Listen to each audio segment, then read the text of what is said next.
اما بعد فاعوذ باللہ من الشیطان الرجیم بسم اللہ الرحمن الرحیم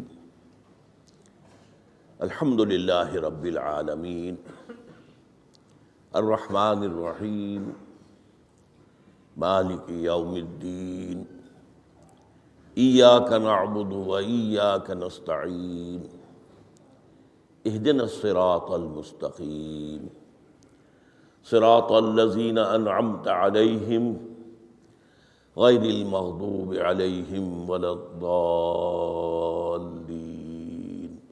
آمین۔ ما اصاب من مصیبت الا باذن اللہ ومن یؤمن باللہ یہد قلبہ واللہ بکل شیء علیم۔ وقال عز وجل كما ورد في سورة الحديد ما أصاب من مصيبة في الأرض ولا في أنفسكم إلا في كتاب من قبل أن نبرأها إن ذلك على الله يسير لكي لا تأسوا على ما فاتكم ولا تفرحوا بما آتاكم والله لا يحب كل مختال فخور۔ وقال عز وجل كما ورد في سورة الانشراح إن مع العسر يسرا إن مع العسر يسرا صدق الله العظيم۔ وعن أبي العباس عبد الله بن عباس رضي الله تعالى عنهما قال كنت خلف النبي صلى الله عليه وسلم يوما فقال یا غلام انی اعلمک بکلمات احفظ اللہ یحفظک احفظ اللہ تجدہ تجاہک اذا سألت فاسأل اللہ واذا استعنت فاستعن باللہ واعلم ان الامة لو اجتمعت على ان ينفعوك بشيء لم ينفعوك الا بشيء قد كتبه الله لك وَإِنِ اجْتَمَعُوا عَلَىٰ أَن يَضُرُّوكَ بِشَيْءٍ لَمْ يَضُرُّوكَ إِلَّا بِشَيْءٍ قَدْ كَتَبَ اللَّهُ عَلَيْكَ رُفِعَتِ الْأَقْلَامُ وَجَفَّتِ الصُّحُفُ۔ رواہ الترمذی رحمہ اللہ وقال حدیث حسن صحیح۔ وفی روایت غیر الترمذی احفظ اللہ تجدہ امامک تعرف الى اللہ فی الرخاء یعرفک فی الشدہ واعلم ان ما اخطاک لم یکن لیصیبک وما اصابک لم یکن لیخطئک واعلم ان النصر مع الصبر وان الفرج آمین یا رب العالمین۔ یہ حدیث نمبر 19 40 نبوی کی روح دین کے اعتبار سے ایک بہت ہی اہم مسئلے سے بحث کرتی ہے۔ اس کے راوی ہے حضرت عبداللہ ابن عباس جن کی کنیت ہے ابو العباس، یعنی ان کے والد کا نام بھی عباس ہے، ان کے بیٹے کا نام بھی عباس ہے۔ عن ابی العباس عبداللہ ابن عمر ابن عباس رضی اللہ تعالی عنہما۔ تو اس میں چونکہ جیسا کہ میں نے عرض کیا کہ استعانت باللہ، مدد مانگنی ہو تو صرف اللہ سے مانگ، یہ دین کی روح کا ایک بہت اہم مسئلہ ہے، بہت اہم مسئلہ، روح دین۔ میں نے اسی لیے آج سورہ فاتحہ کی تلاوت کی شروع میں کہ اس مسئلے کی اہمیت جو ہے اس کا آپ کو اندازہ ہو جائے۔ سورہ فاتحہ جو ہماری نماز کا جزو لازم ہے، حدیث نبوی ہے لا صلاۃ لمن لم یقرأ بفاتحۃ الکتاب، سورہ فاتحہ کے بغیر کوئی نماز نہیں ہے۔ ہر رکعت میں ہم پڑھتے ہیں، یا یہ دوسری بات ہے فقہ حنفی کے مطابق امام پڑھتا ہے اگر جہری انداز میں تو گویا کہ پوری جماعت کی طرف سے ادائیگی ہوئی، لیکن اس پہ اتفاق ہے کہ سورہ فاتحہ ہی اصل نماز ہے۔ اسی لیے ایک حدیث میں جو مسلم شریف میں آئی ہے حضرت ابو ہریرہ سے سورہ فاتحہ کی تجزیہ کیا گیا ہے مضامین کا، اور وہ حدیث قدسی ہے۔ قسمت الصلاۃ بینی و بین عبدی نصفین، اللہ فرماتا ہے میں نے نماز کو اپنے اور اپنے بندے کے درمیان برابر برابر تقسیم کر دیا۔ بندہ کہتا، اب اس کے بعد ساری تفصیل سورہ فاتحہ کی ہے۔ صلاۃ کہا، قسمت الصلاۃ بینی و بین عبدی نصفین، تو ہم تو صلاۃ میں سورہ فاتحہ بھی ہے، پھر اس کے بعد کچھ ہم اور قرآن مجید کی آیتیں پڑھتے ہیں، پھر رکوع بھی ہے، پھر سجود بھی ہے، قیام بھی ہے اور قاعدہ بھی ہے، سب ہے۔ صلاۃ تو منہ کا، لیکن یہ کہ اصل صلاۃ سورہ فاتحہ۔ چنانچہ اس حدیث میں تجزیہ کیا گیا ہے، جب بندہ کہتا ہے، میرا بندہ یہ کہتا ہے الحمدللہ رب العالمین، تو میں یہ کہتا ہوں، اللہ تعالیٰ یہ فرماتا ہے حمدنی عبدی، میرے بندے نے میری حمد کی، تعریف کی، ثنا کی۔ جب بندہ کہتا ہے الرحمن الرحیم، میں کہتا ہوں، اللہ کہتا ہے اثنا علی عبدی، میرے بندے نے میری ثنا کی۔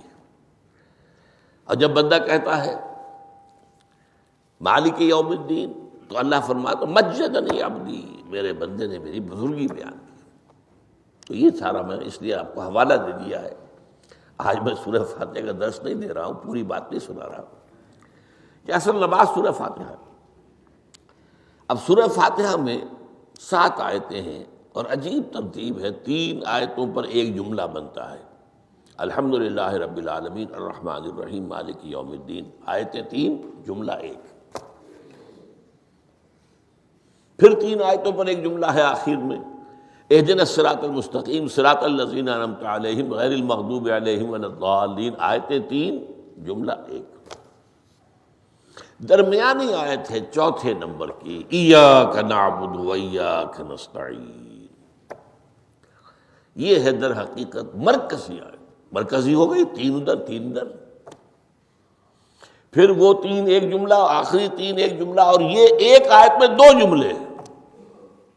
ایاک نعبد بھی مکمل جملہ ہے، و ایاک نستعین بھی مکمل جملہ ہے، اور یہیں پر سورہ فاتحہ کی وہ تقسیم ہوتی ہے آدھی۔ 3.5 آیتیں ادھر ہیں، الحمدللہ رب العالمین الرحمن الرحیم مالک یوم الدین ایاک نعبد۔ اب واو آ گیا، یہ واو ایسے ہے جیسے کہ آپ ترازو کو پکڑتے ہیں، مٹھ اس کی جو ہے۔ اب 3.5 آیتیں ہیں، وَإِيَّاكَ نَسْتَعِينُ اهْدِنَا الصِّرَاطَ الْمُسْتَقِيمَ صِرَاطَ الَّذِينَ أَنْعَمْتَ عَلَيْهِمْ غَيْرِ الْمَغْضُوبِ عَلَيْهِمْ وَلَا الضَّالِّينَ۔ یہ جو مرکزی آیت ہے، اس میں 2 باتوں کا ذکر ہے۔ ایاک نعبد، ایک تو ہم اقرار کرتے ہیں کہ اللہ ہم صرف تیری ہی بندگی کرتے ہیں اور کرتے رہیں گے، یہ حال اور ماضی، حال اور مستقبل دونوں کو محیط ہے۔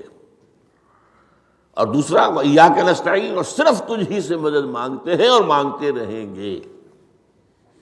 یہ گویا کہ دین کا ایک مرکزی نقطہ ہے، جو صلاۃ کا مرکزی نقطہ ہے، وہی در حقیقت دین کا مرکزی نقطہ ہے۔ اب ہم اس پر غور کر چکے ہیں، 40 نبوی کی حدیث نمبر 3 جو ہے وہ اس پر ہے، ایاک نعبد پر۔ اس میں گفتگو ہو چکی ہے تفصیل سے کہ عبادت کا تصور کیا ہے، جس کے لیے انسان کو پیدا کیا گیا، وما خلقت الجن والانس الا لیعبدون۔ اور تمام رسولوں کی دعوت کا مرکزی نقطہ ان اعبدوا اللہ ما لکم من الہ غیرہ۔ زندگی آمد برائے بندگی، زندگی بے بندگی شرمندگی۔ اور اس میں جو کنفیوژن ہم نے پیدا کر دیا ہے کہ عبادت کو عبادات کے مترادف قرار دے دیا، نماز روزہ حج اور زکوٰۃ یہ عبادات ہیں، وہ عبادت جس کے لیے ہمیں پیدا کیا گیا ہے وہ یہ چیزیں نہیں ہیں، وہ ہے پوری زندگی میں ہمہ تن ہمہ وقت ہمہ جہت اللہ کی اطاعت۔ ہر وقت نماز تو نہیں پڑھی جاتی، ہر روز روزہ تو نہیں رکھا جاتا۔ یہ جو کہا کہ میں نے صرف تمہیں پیدا ہی اس لیے کیا کہ میری عبادت کرو، تو عبادت سے مراد یہ چیزیں نہیں ہو سکتی۔ یہ در حقیقت اس عبادت کے لیے سپورٹس ہے، جیسے 4 ستون ہیں، ان پر چھت ہے، چھت کو سپورٹ دینے کے لیے ستون ہے۔ ستونوں کی معنویت ہی تب ہے جب کہ چھت ہو، ورنہ کیا کہیں گے کس لیے کھڑے کر دیے 4 ستون، پاگل پن ہے کوئی، کس لیے، واٹ فار، جب تک کہ چھت کا تصور نہ ہو۔ شامیانے کے لیے 4 آپ نے بانس کھڑے کیے ہیں، کس لیے، اس شامیانے کو سپورٹ کرنے کے لیے. تو اب اس میں جو ایک مضمون آیا وہ یہاں بھی آ گیا اس حدیث میں، تو قرآن مجید کی آیت میں ایاک نعبد و ایاک نستعین. یہ ہے دوسری بات جس پر کہ آج کی ہماری مرکزی جو مضمون ہے وہ یہ حدیث. تجھ ہی سے مدد مانگتے ہیں اور مانگتے رہیں گے. اللہ تعالیٰ سے مدد مانگنا. اب آپ یوں سمجھیے کہ مدد جو مانگی جاتی ہے مختلف الفاظ استعمال ہو سکتے ہیں. استعانت وہ اس حدیث میں بھی آیا، قرآن میں بھی آیا سورہ فاتحہ میں ایاک نستعین. استمداد مدد طلب کرنا. استنصار نصرت مانگنا. استدعاء کوئی دعا کرنا کسی کام کے لیے. استغاثہ کسی کی دعائی دینا. یہ تمام ایک قبیل کی چیزیں ہیں، ان کو جمع کر لیجیے استعانت. اب استعانت ایک تو ہے عام مادی دنیا کے اصول کے اندر میں کسی سے کہوں بھائی مجھے ذرا پانی پلا دینا، یہ بھی استعانت ہی ہو گئی نا. میں نے اپنی ایک ضرورت کو پورا کرنے کے لیے اسے مدد چاہیے. اس میں کوئی شرک نہیں، کوئی برائی نہیں. معلوم ہے یہ ایک عام مادی قوانین کے تحت ہوگا. یہ علیحدہ بات ہے کہ حضور کے بارے میں یہ آتا ہے صلی اللہ علیہ وسلم کہ آپ کبھی ایسے کام کے لیے بھی کسی کو نہیں کہتے تھے. یہاں تک کہ اگر آپ سواری پر ہوتے تھے اور آپ کا جو کوڑا ہے وہ نیچے گر گیا تو آپ اپنی سواری کو بٹھا کر یا اتر کر خود کوڑا اٹھاتے تھے، کسی سے کہتے نہیں تھے کہ مجھے ذرا اٹھا دو. تو یہ استدعاء، استعانت، استمداد، اس میں ایک درجے ہیں، بڑے اونچے درجے بھی ہیں. لیکن عام حالات میں ہم مادی قوانین کے تحت اگر کوئی مدد چاہے کسی سے تو کوئی بری بات نہیں، اس میں کوئی شرک نہیں، اس میں کوئی کفر نہیں. اگرچہ بعض حضرات کے نزدیک اس کا ایک درجہ ہے وہ میں بعد میں بیان کروں گا. لیکن یہ کہ ماورائی انداز میں کسی غیر مرئی حقیقی یا موہومہ شخصیت سے مدد مانگنا یہ شرک. غیر مرئی حقیقی فرشتے ہیں، غیر مرئی ہے حقیقی. موہومہ جنہوں نے گاڈز اینڈ گاڈیسز اور آلہہ بنا لیے، دیویاں دیوتیاں بنا لیے، یہ موہومہ ہے. ان کے وہم کی پیداوار وہ بھی غیر مرئی ہے. وہ انہوں نے تصویریں بنا دی ہیں پوجنے کے لیے، لیکن وہ یہ کہتے ہیں کہ یہ تصویریں جو ہم نے بنائی ہیں یا یہ مجسمے بنائے ہیں، بت بنائے ہیں، یہ صرف توجہ کے ارتکاز کے لیے ہے تاکہ پورا مراقبہ کر سکیں، ہم اپنی توجہ کو مرکوز کر سکیں. ہمیں بھی پتہ ہے کہ ان بتوں میں کچھ نہیں ہے. ایک عام ہندو ہے بیچارہ، عام جاہل دیہاتی، وہ تو یہی سمجھتا ہوگا کہ اسی میں ہے سب کچھ، اس بت ہی کے اندر ہے. لیکن جو پڑھے لکھے ہندو ہیں، جو تعلیم یافتہ لوگ ہیں، ڈاکٹر رادھا کرشنن بہت بڑا فلسفی تھا، جو آپ کو معلوم ہے بھارت کا صدر رہا ہے، بہت بڑا فلسفی. تو اس کی ایک کتاب ہے انڈین فلسفی پہ، اتنی موٹی موٹی 2 جلدیں ہیں اور بڑی باریک ٹائپ کی. اس میں اس نے کہا کہ ہم ان بتوں میں کچھ نہیں سمجھتے، یہ تو صرف کنسنٹریشن، توجہ کو مرکوز کرنے کے لیے ہم نے ان کو بنا لیا ہے تاکہ ان کے ساتھ ایک ذہنی اور روحانی رشتہ قائم کرنے کے لیے اپنی توجہات کو مرکوز کر سکیں. بہرحال یہ میں نے بتایا، ایک ہے غیر مرئی حقیقی، ایک ہے غیر مرئی موہومہ. غیر مرئی حقیقی میں فرشتے بھی ہیں، معلوم ہے یہاں موجود ہیں، کرامن کاتبین ہیں. لیکن میں یہ نہیں کہہ سکتا کہ ذرا میری یہ مشکل دور کر دو.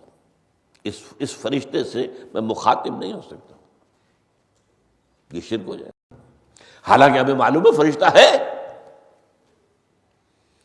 فرشتے تو اس وقت ہمارے اس مجمع کو گھیرے ہوئے ہیں.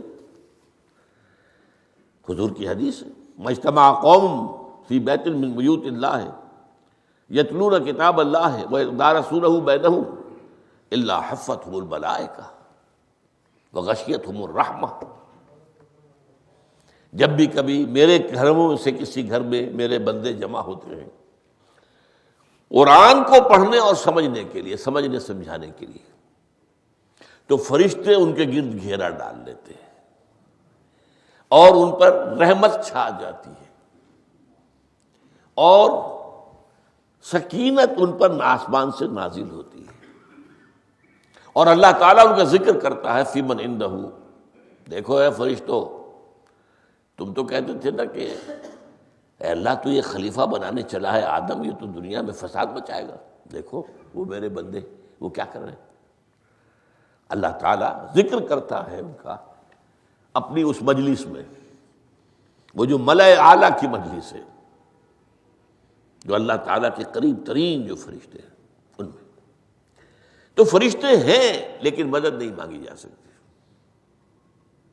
اسی طرح اب ذرا مسئلہ دوسرا وہ مختلف ہی ہو جائے گا. میں نے پہلے وہ بات کی جس میں اختلاف کا امکان ہی، فرشتے تو ہیں، ان پر ہمارا ایمان ہے، اور اصل میں ایمان بالملائکہ ہی کی شکل بگڑی ہے. یہ جو گاڈز اور گاڈیسز بنا لیے گئے ہیں اور دیوی اور دیوتا بنا لیے گئے ہیں اور آلہہ بنا لیے گئے، ملائکہ ہی کی. ملائکہ کو اللہ نے ایک ایک کام کے اوپر معمور کیا ہوا ہے. یہ پہاڑوں کا فرشتہ ہے، یہ بارش کا فرشتہ ہے، یہ فلاں کا فرشتہ ہے.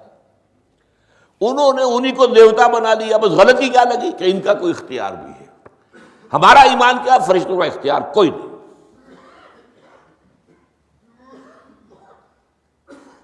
یفعلون ما یؤمرون، جو اللہ حکم دیتا ہے کرتے ہیں، ان کا کوئی اختیار نہیں. بس یہ باریک سا پردہ ہے. یہی ایمان بالملائکہ بن گیا ہے. دیویوں دیوتاؤں کی شکل اختیار کی. عرب کے لوگ خدا کی بیٹیاں کہتے تھے ان کو، یہ فرشتے خدا کی بیٹیاں ہیں. ان کے نام پر انہوں نے لات، یہ مؤنث نام ہے، لات. عزا عزیز کا مؤنث ہے، منات یہ سب مؤنث نام ہے. یہ دیویاں ہیں، یہ اللہ کی بیٹیاں ہیں، فرشتے ہیں اصل میں. تو میں نے کہا کہ پہلے میں نے بات کی ہے وہ غیر مرئی کہ جو یقینی ہیں، متفق علیہ ہیں، فرشتے ہیں. ایک ہے مختلف فی، وہ یہ ہے کہ اولیاء اللہ کی ارواح بھی، ان کو بھی یہ، اگر یہ قول امام الہند شاہ ولی اللہ دہلوی کا نہ ہوتا تو میں کبھی اس کو تسلیم نہ کرتا. ان کا قول ہے کہ اللہ تعالیٰ اپنے جو بڑے محبوب بندے ہوتے ہیں ان کے انتقال کے بعد ان کی ارواح کو بھی فرشتوں کے جو درجہ اسفل ہے، سب سے نچلے درجے کے جو فرشتے ہیں، ان میں شامل کر دیتا ہے. اور اللہ کے احکام کی جیسے تنفیذ وہ فرشتے کرتے ہیں وہ بھی کرتے ہیں. اب یہ مختلف فی مسئلہ ہو گیا، سب کے نزدیک نہیں ہے ایسا، لیکن یہ کہ بعض کے نزدیک شاہ ولی اللہ کہہ رہے ہیں تو اس کو تو ہم اٹھا کر ردی کی ٹوکری میں تو نہیں پھینک سکتے بات کو. لیکن ان کو بھی نہیں پکارا جائے گا. وہ ہے، وہ بھی اللہ کی سول سروس کے اندر بھرتی ہو گئے. سول سروس ہے نا، اس کے کارڈرز ہیں ہمارے ہاں. پٹواری سے آپ چلیں گے تو ریونیو کا محکمہ جو ہے، پٹواری پر گرداور اور گرداور سے گرداور، قانون گو اور اس سے اوپر اور نائب تحصیلدار، یہ چلے گا. تو فرشتوں کے بھی گریڈ ہیں، طبقہ اسفل، طبقہ اعلیٰ. تو اگر اللہ تعالیٰ اپنے نیک بندوں کی ارواح کو بھی اس میں شامل کر دے تو ہمیں کیا اعتراض ہے؟ اور اس کو ماننے سے کوئی شرک لازم نہیں آئے گا. ہاں انہیں پکارو گے تو شرک لازم آ جائے گا. بات سمجھ رہے؟ باریک فرق. فرشتوں کو مانتے ہیں، پکار نہیں سکتے، مدد نہیں مانگ سکتے. اسی طریقے سے ان کو آپ مانتے بھی ہوں اگر کہ وہ ملائکہ کی آخری صف میں ان کو بھی اللہ نے بھرتی کر لیا ہے تو ٹھیک ہے.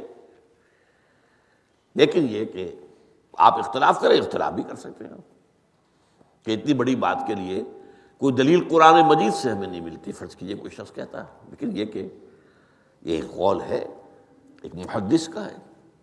لیکن میں نے جو بات فرق جو بتا رہا ہوں، ان کو یہ مان لینا کہ فرض کیجئے شیخ عبد القادر جو ہے بغدادی گیلانی رحمۃ اللہ علیہ، ان کی روح اب کہیں آ سکتی ہے، ارواح آ سکتی ہے، جیسے ملائکہ آ سکتے ہیں، آ سکتی ہے. روح محمدی صلی اللہ علیہ وسلم آ سکتی ہے، لیکن ہم اس وقت محمد کو پکاریں گے نہیں، پکارا تو شرک ہو جائے گا، دعوت جب دعا کی تو شرک ہو جائے گا۔ تو یہ ذرا باریک سا فرق ہے جو ہمارے ہاں، اس فرق کو نہ سمجھنے کی وجہ سے ہی یا تو انکار کر دیتے سرے سے، روح آ ہی نہیں سکتی، اور یا یہ کہ پھر ان سے دعائیں اور استدعاء اور استغاثہ، تو یہ دونوں میں جو ہے انتہائیں ہو جاتی ہیں۔ اچھا، دنیا کے قانون کے تحت بھی جو میں نے کہا تھا، میں بتاؤں گا کہ اس کا بھی ایک مرتبہ ہے۔ آپ نے کسی شخص سے ایک کام کے لیے کہا، وہ کام دنیا کے قوانین کے تحت ہے۔ فرض کیجیے آپ کسی سے کہتے ہیں میری فلاں جگہ پر سفارش کر دیجئے، میرا یہ مسئلہ ہے، 100% درست ہے، لیکن یہ کہ فرض کیجئے کہ میرا جو مدعا علیہ ہے یا جو میرا مد مقابل ہے وہ چرب زبان ہے زیادہ، یا وہ اس نے کوئی لمبی چوڑی سفارش جو ہے فراہم کر دی ہے، تو آپ بھی میری بات رکھ دیں وہاں۔ قرآن مجید میں آیا ہے سورہ نساء، من یشفع شفاعۃ الحسنۃ، اچھی شفاعت کرنا، صحیح بات، تو اس کے اندر اللہ تعالیٰ نے اجر و ثواب رکھا ہے۔ اب آپ نے ایک دفعہ کہا، اس نے نہیں کیا، دوسری دفعہ کہا، نہیں کیا، پھر کہا، تو یہ میں ایک بزرگ کا قول آپ کو بتا رہا ہوں کہ یہ شرک ہو جائے گا۔ ایک دفعہ کہا ٹھیک ہے یہ سوال ہے، دوسری دفعہ کہا یہ بھی چلیے معاف، اب تیسری دفعہ، اس کا مطلب یہ کہ آپ نے یہ بات سمجھ لی ہے کہ آپ کا خیر اسی کے ہاتھ میں ہے، اور یہ شرک خفی ہو جائے گا۔ ٹھیک ہے، آپ نے کہا اگر وہ کر دے ٹھیک، وہ اعتراض نہیں۔ تو یہ باتیں بھی سمجھنے کی ہے، کیونکہ آدمی جو ہے اگر پیچھے پڑ جاتا ہے، کہتا رہتا، مطلب معلوم ہوا کہ اس کے ذہن میں یہ بات بیٹھ گئی ہے کہ تمہارا خیر جو ہے، تمہاری بھلائی اسی کے ہاتھ میں نہیں۔ بہرحال اس تمہید کے بعد اب ہم پڑھ رہے ہیں، حضرت ابن عباس فرماتے ہیں رضی اللہ تعالی عنہ، کنت خلف النبی یوما صلی اللہ علیہ وسلم، ایک دن میں حضور کے پیچھے تھا۔ اب پیچھے ہونے سے کیا مراد ہے؟ گمان غالب یہ ہے کہ سواری پر، جس کو ردیف بھی کہتے ہیں، واللہ عالم یہ بھی ہو سکتا ہے کہ چلتے ہوئے پیچھے پیچھے چل رہے ہیں، ادب کے ساتھ، چچا زاد بھائی ہیں لیکن عمر میں تو بہت چھوٹے ہیں، نوجوان ہیں۔ اس کیفیت میں حضور نے اب ان سے خطاب کیا، یا غلام، اے نوجوان، اے لڑکے کہا، اے لڑکے، اعلمک کلمات، میں تمہیں تلقین کرتا ہوں چند کلمات۔ اب یہ ہے حضور کا طریقہ تربیت و تعلیم و تزکیہ۔ وہاں کوئی مدرسے نہیں تھے، وہاں کوئی درس کی محفلیں تو نہیں ہوتی تھی، محفل تو ایک ہی ہوتی تھی ہفتے میں، اور وہ جمعے کا اجتماع ہے، باقی حضور کی صحبت ہے۔ فجر کی نماز کے بعد بھی آپ بیٹھے ہیں، صحابہ بھی بیٹھ گئے ہیں، کچھ گفتگو ہو رہی ہے، اسی میں تربیت، اسی میں تعلیم، اسی میں تزکیہ۔ وہ علیحدہ ذکر کے حلقے جو ہے وہ ضربے مارنے کے لیے یہ تو نہیں تھے، یہ تو بات کی ایجاد ہے، ان میں تو سب مانتے ہیں کہ یہ بات کی ایجاد ہے، یہ مصنوع چیزیں نہیں۔ بہرحال حضور نے اے لڑکے یا اے بیٹے، جو بھی آپ اس کا ترجمہ کریں، میں تمہیں چند باتیں سکھاتا ہوں۔ مطلب کیا ہے؟ وَعَلِّمُكَ كَلِمَاتٍ، توجہ سے سنو، غور سے سنو، حفظ جان بنا لو۔ احفظ اللہ یحفظک، پہلا کلمہ، اللہ کی حفاظت کرو وہ تمہاری حفاظت کرے گا۔ اب اس سے مراد کیا ہے؟ عام طور پر سمجھا گیا ہے کہ اللہ کے احکام کی حفاظت کرو، کوئی حکم ٹوٹنے نہ پائے، وہ تمہاری حفاظت کرے گا۔ اور ایک مفہوم یہ بھی ہو سکتا ہے، اللہ کو اپنے دل میں محفوظ رکھو، اس کی یاد سے اس دل کو، اس خانہ قلب کو خالی نہ ہونے دو، مستحضر رکھو اللہ کو اپنے دل میں، تو اللہ تمہاری حفاظت کرے گا، اللہ تمہیں یاد رکھے گا۔ اور حدیث قدسی میں یہ الفاظ آئے، میرا بندہ جب مجھے اپنے دل میں یاد کرتا ہے، میں بھی اسے اپنے دل میں یاد کرتا ہوں۔ جب میرا بندہ کسی محفل میں میرا ذکر کرتا ہے میں اس سے کہیں بہتر محفل میں اس کا ذکر کرتا ہوں۔ اللہ کی محفل تو ملائے اعلیٰ کی ہے، ملائکہ مقربین کی ہے۔ وہ جو امیر خسرو کا شعر ہے وہ پتہ نہیں کس کیفیت میں انہوں نے کہا ہے، خدا خود میر محفل بود اندر لامکاں خسرو، محمد شمع محفل بود شب جائے کہ من بودم۔ اے خسرو، رات میں جہاں تھا وہ رات کوئی کیفیت تھی جو گزری ہے، وہ ایک لامکان کی محفل تھی۔ اب مکان نہیں ہے، لامکان ہے، مادی نہیں ہے وہ۔ اس کی محفل میں میر محفل اللہ تھا اور شمع محفل محمد تھے صلی اللہ علیہ وسلم۔ خدا خود میر محفل بود اندر لامکان خسرو، محمد شمع محفل بود شب جائے کہ من بودم۔ بہرحال اللہ کو تم اپنے دل میں مستحضر رکھو، اللہ تعالیٰ تمہیں بھی یاد رکھے گا۔ دوبارہ فرمایا احفظ اللہ تجدہ امامک تجاہک، اللہ کو یاد رکھو تو اپنے سامنے موجود پاؤ گے، جب چاہو دعا کرو۔ وہ جو بات کہا ہے کہ دل میں ہے، جب چاہو مخاطب ہو جاؤ۔ دل کے آئینے میں ہے تصویر یار، جب ذرا گردن جھکائی دیکھ لی، کہیں دور تو نہیں ہے۔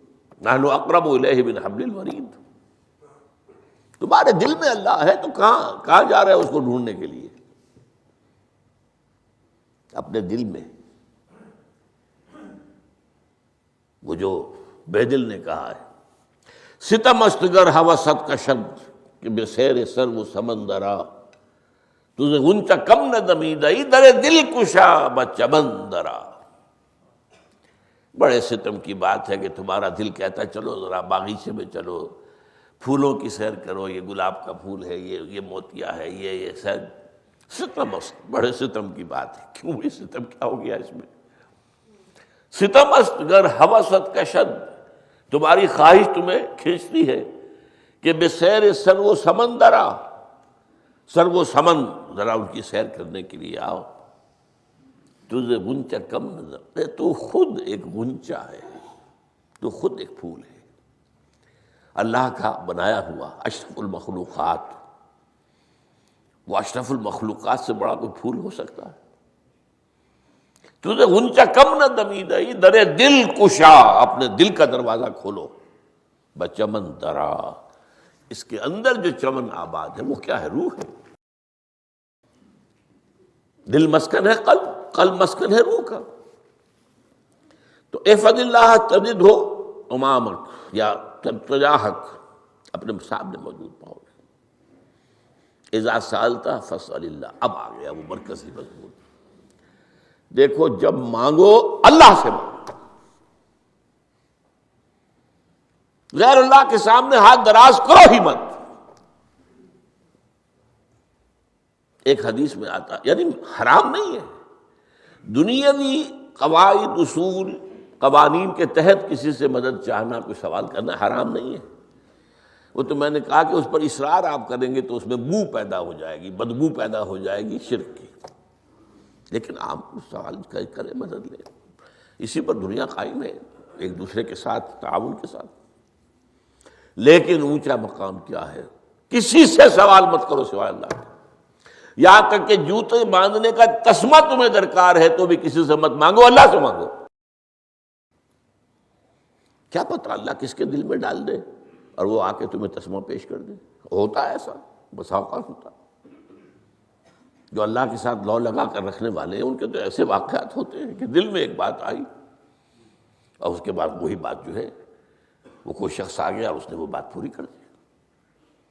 کیونکہ لوگوں کے دل جو ہے وہ تو اللہ کی دو انگلیوں کے مابین جسے چاہتا پھیر دیتا ہے۔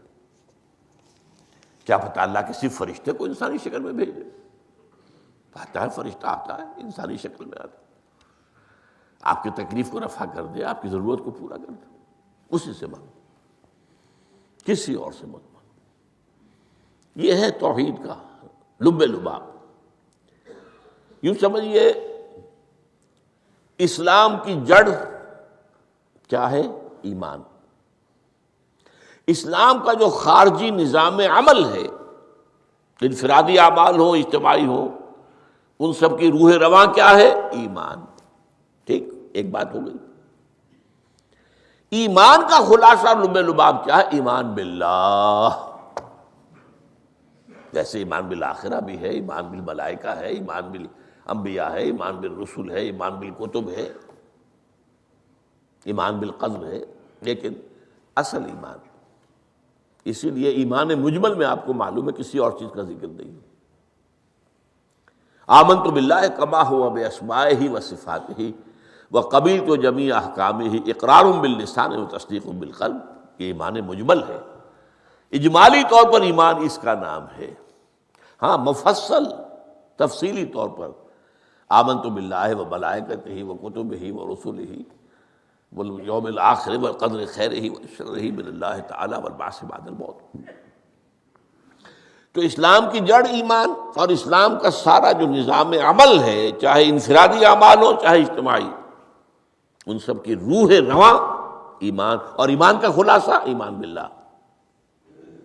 اور ایمان باللہ کا اصل حاصل وہ ہے جو اس حدیث میں آ رہا ہے۔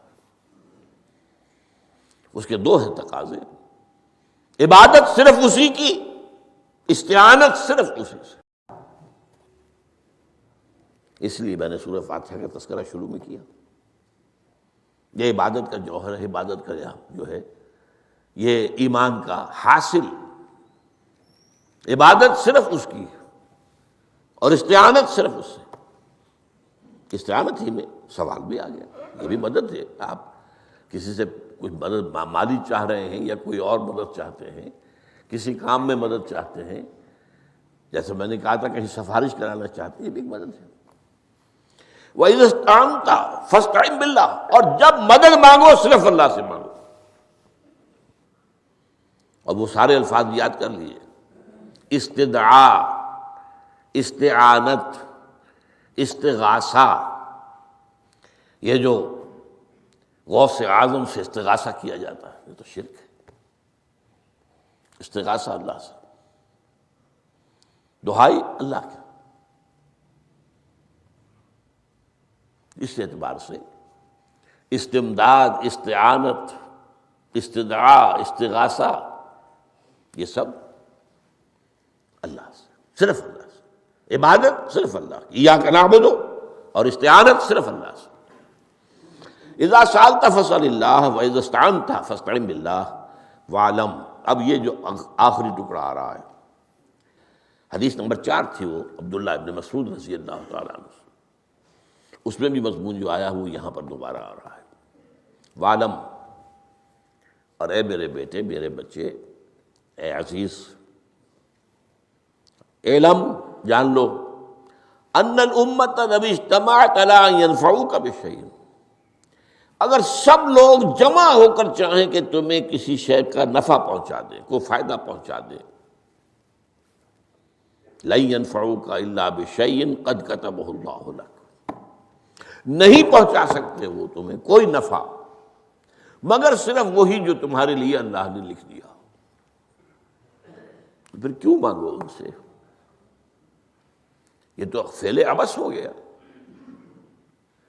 بیکار بات ہو گئی، ان کے ہاتھ میں کچھ ہے ہی نہیں۔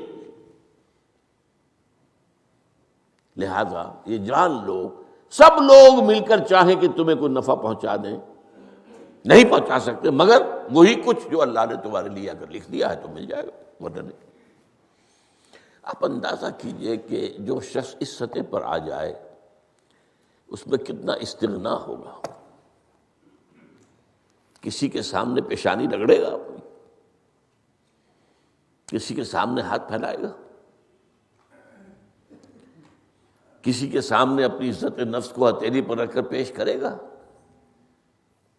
تم نے سوال کیا تو عزت نفس تو تم نے اس کے سامنے پیش کر دی، اب وہ چاہے تو کچھ اس کا لحاظ کر لے، چاہے تو ٹھوکر مار دے تمہاری عزت نفس کو۔ یہ وہ مقام ہے۔ جب مانگو صرف اللہ سے، جب مدد طلب کرو صرف اللہ سے، اور جان لو اگر تمام لوگ جمع ہو کر تمہیں کوئی فائدہ پہنچانا جائے نہیں پہنچا سکتے، الا بشیء قد کتب اللہ لک وان اجتمعوا علی ان یضروک بشیء لم یضروک الا بشیء قد کتب اللہ علیک، اور اگر سب مل کر چاہیں تمہیں کوئی نقصان پہنچا دے نہیں پہنچا سکتے مگر وہی کچھ جو اللہ نے تمہارے لیے لکھ دیا۔ اب بتائیے خوف کی جڑ کٹ جائے گی کہ نہیں؟ یہ جو ایمان جو ہے یہ خوف اور حزن دونوں سے نجات دلانے والی بات ہے۔ جو حقیقی مومن ہے وہ اللہ کا ولی ہے،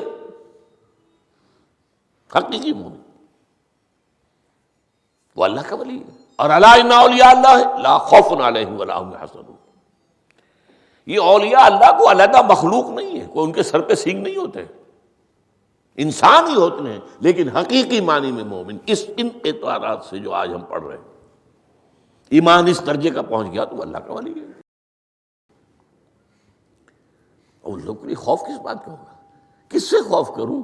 اس کے ہاتھ میں کچھ ہے ہی نہیں، اور اگر کچھ اللہ نے میرے لیے لکھ دیا وہ آ کر رہے گا، چاہے میں لاکھ گڑ گڑاؤں اس کے سامنے کہ مجھے چھوڑ دے، اگر اللہ نے لکھا ہوا ہے وہ تو آئے گا، تو کاہے کو اس کے سامنے گڑ گڑانا، کاہے کو جبسائی کرنا اس کے سامنے، اور کسی کے ہاتھ میں کچھ ہے ہی نہیں، میرا خیر ہے ہی نہیں، کاہے کو خوشامد کروں اس کی۔ اور سنیے، رفعت الاقلام، دیکھو نوجوان، قلمیں اٹھا لی گئی ہیں، وجفت الصحف، اور جو رجسٹر ہیں صحیفے ان کی سیاہی خشک ہو چکی ہے۔ یہ ہے وہ اللہ کا علم قدیم جس میں ہر شے لکھ دی گئی ہے۔ اس کے قلم اٹھا لیے گئے، وہ جیسے آپ کو معلوم ہے امتحان ہوتا تھا، 3 گھنٹے ختم ہو گئے، اسٹاپ رائٹنگ، بس اب قلم رک جانا چاہیے۔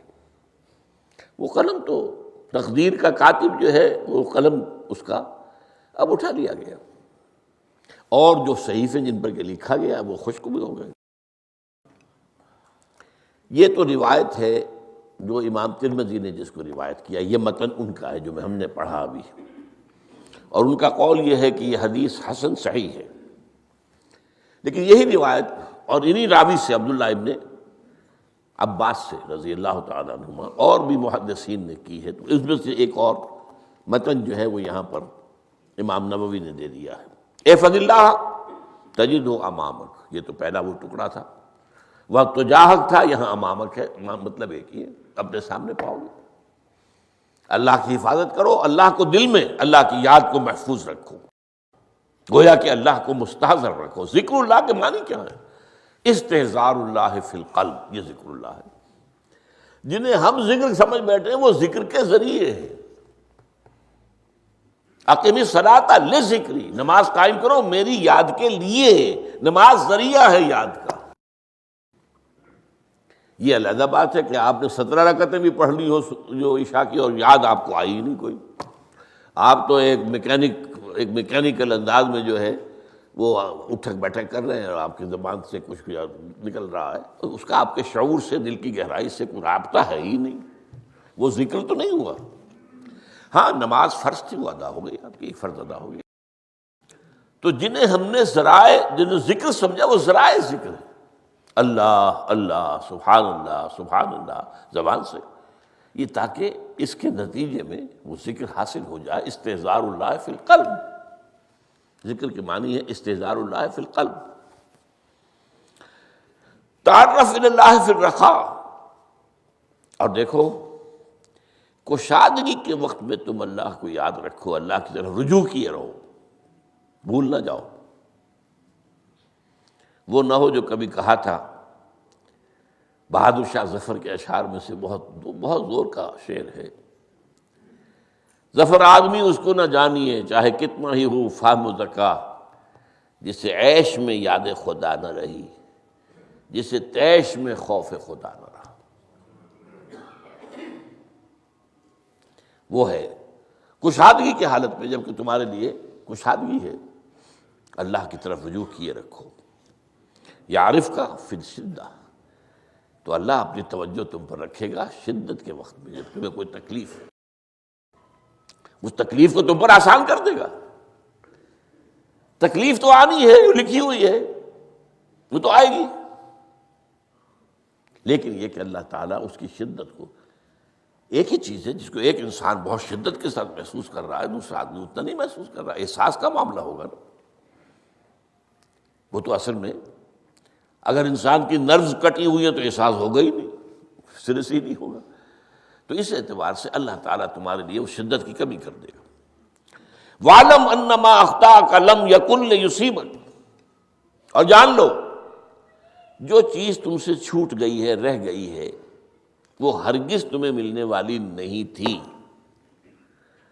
اب آپ نے کسی ملازمت کے لیے درخواست دی ہے، درخواستیں مانگی گئی ہیں، اپنی سی محنت کر لی، نہیں ملی ملازمت، اب آپ بیٹھے ہوئے افسوس میں، رنج میں، غم میں، فلاں نے یہ کر دیا، فلاں نے یہ کر دیا، وہ فلاں جو ہے بڑی تکڑی سفارش لے آیا تھا، فلاں نے رشوت دے دی۔ چھوڑو میاں اس کو، وہ تمہارے لیے نہیں تھی۔ کاہے کو اپنے ذہن کے اندر یہ کھچڑی پکا رہے ہو بیٹھے ہوئے؟ خواہ آپ شاید سوء ظن میں بھی مبتلا ہو رہے ہو، کسی نے نہ رشوت دی اور آپ سمجھتے ہو کہ رشوت دی ہے اس نے۔ یہ ساری چیزیں جو ہے، ساری سیئات، ان کی جڑ کٹ جائے گی۔ وَعْلَمْ أَنَّمَا أَخْطَأَكَ لَمْ يَكُنْ لِيُصِيبَكَ وَمَا أَصَابَكَ، اور جو چیز تم پر آ گئی، لَمْ يَكُنْ لِيُخْطِئَكَ، ہو ہی نہیں سکتا تھا کہ وہ تم پر نہ آتی۔ یہ کر لیتا تو ہو جاتا، شاید یہ کر لیتا، میں نے ٹیکا پہلے لگوا لیا ہوتا تو یہ بات نہ ہوتی۔ بھائی وہ جو ہونا تھا وہ ہونا تھا۔ اب یہ وہ چیز ہے جس سے انسان میں کیفیت پیدا ہوتی، تسلیم و رضا۔ ہم بھی تسلیم کی خو ڈالیں گے، بے نیازی تیری عادت ہی صحیح، اے اللہ جو تو نے چاہا مجھے قبول ہے۔ اسی لیے میں نے آپ کو آیتیں سنائیں سورہ تغابن کی، ما اصاب من مصیبت الا باذن اللہ، کوئی مصیبت نہیں آتی مگر اللہ کے اذن سے۔ ومن یؤمن باللہ یہد قلبہ، جو اللہ پر ایمان رکھتا ہو اللہ اس کے دل کو ہدایت دے دیتا ہے۔ ہدایت کس بات کی؟ تسلیم و رضا۔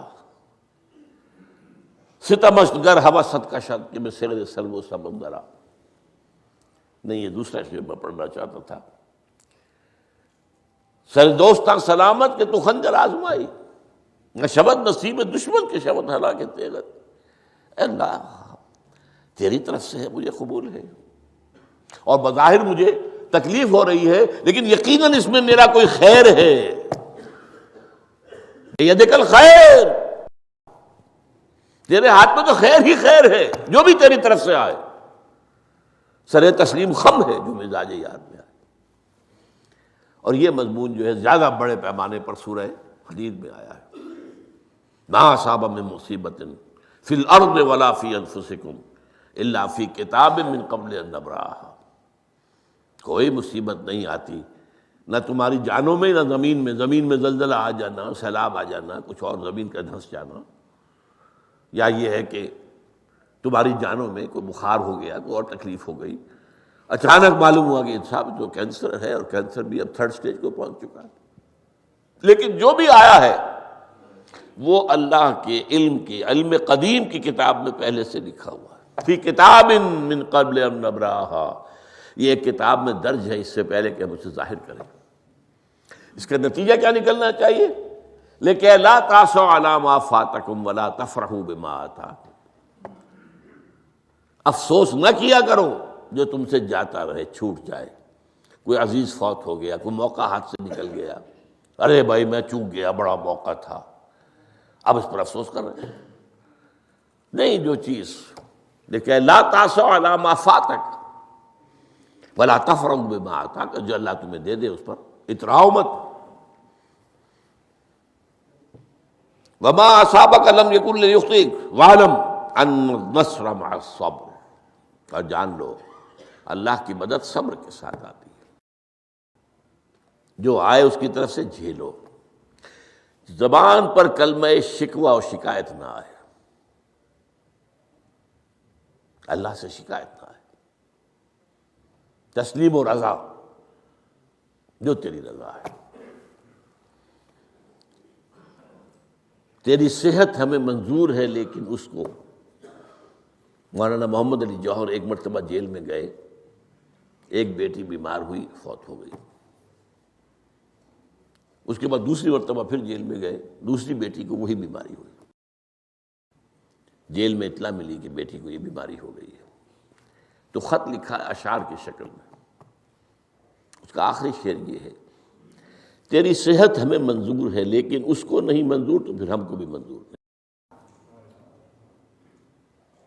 ہم تو چاہتے ہیں میں بیٹی کے تجھے شفا ہو جائے، اسے منظور نہیں تو پھر ہمیں بھی منظور۔ وَاعْلَمْ أَنَّ النَّصْرَ مَعَ الصَّبْرِ وَأَنَّ الْفَرَجَ مَعَ الْكَرْبِ۔ فرج، فراخی، کھل جانا کسی چیز کا، یہ ہے کرب کے ساتھ، تکلیف کے ساتھ، تکلیف ہوتی ہے ساتھ۔ اللہ نے قانون بنایا ہے دنیا کا۔ اب آپ اندازہ کیجئے بچے کی ولادت میں ماں کو کتنی تکلیف اٹھانی پڑتی ہے۔ آج کل تو فیشن ہو گیا ہے، سیدھے سیدھے جاؤ آپریشن کراؤ، تکلیف سے بچ جاؤ، لیکن یہ ہے کہ یہ بھی آپ کے علم میں ہوگا، وہ ساری تکلیف جیسے ہی بچے کو لا کر ماں کے برابر لٹایا ہے، ساری تکلیف ختم، پھر جو راحت اس سے میسر آتی ہے۔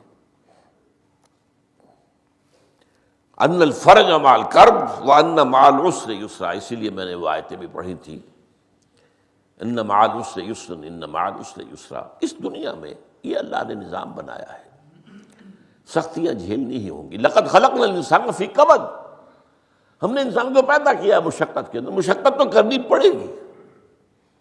کسی کی جسمانی مشقت زیادہ، کسی کی ذہنی مشقت زیادہ، مشقت سے چارہ کسی کو نہیں۔ تو یہ ہے ان مع العسر یسرا ان مع العسر یسرا۔ بارک اللہ لی ولکم فی القرآن العظیم ونفعنی وإیاکم بالآیات والذکر الحکیم۔